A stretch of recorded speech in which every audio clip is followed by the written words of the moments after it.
વખતે આવીએ પ્રવીણભાઈ મોહનભાઈ પીઠવા મારી પાસે એલિમેના ડબ્બો તો ઘણા વર્ષથી છે, હું લેતો નથી. મળીએ જોરથી બોલજો જરા. હું મારી હકીકતની વાત કરું છું બધી.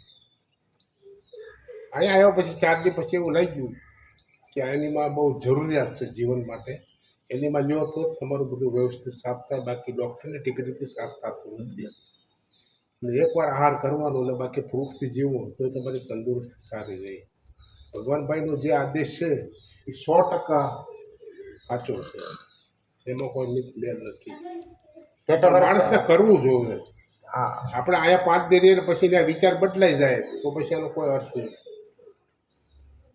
મારે એક વાર તો સવારે લેવાનો છે ને એક સાંજે ઉઠી ઉઠશે, 2 નક્કી કરે છે એની મારી વધારે નહીં.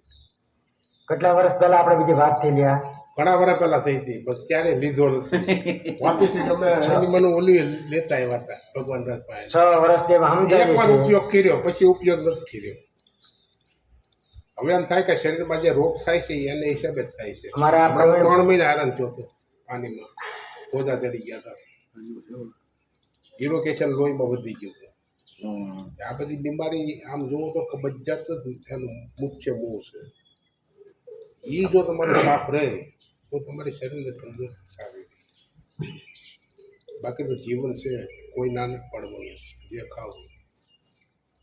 અત્યારની પેઢી માનતી નથી. એ ટીકડીઓ લે પણ એનીમાં નહીં લે. ને એનીમાં જે શુદ્ધ પાણી છે તમને નુકસાનકારક નથી, એટલે કોઈ ટેન્શન નથી લેવામાં. 2 લ્યો 4 લ્યો, નુકસાન કરતું હોય તો માણસને એમ થાય કે આ વધારે ન લે. પણ પ્યોર પાણી જ નાખવાનું.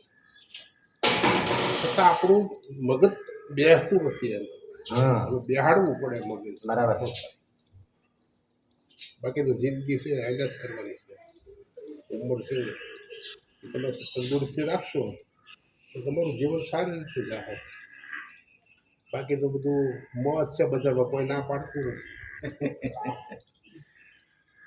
પ્રવીણભાઈને 6 વર્ષ પહેલા નેચરોપેથીની બધી વાત કરેલી અને મારા વ્યવહાર છે અવારનવાર જ્યારે અનુકૂળતા હોય તો મળીએ છીએ અમે અને ઘણું સમજાવવાની કોશિશ કરેલી છે. પણ અહીંયા શિબિરમાં આવ્યા પછી એવું લાગ્યું, શિબિર શું કામ ભરવું એના માટેની વાત છે કે શિબિરમાં આવ્યા પછી બધાના માહોલ વચ્ચે એનીમાં એને ડબલું પીડ્યું હતું ઘરમાં, પણ ઉપયોગ ક્યારેય નહોતો કર્યો.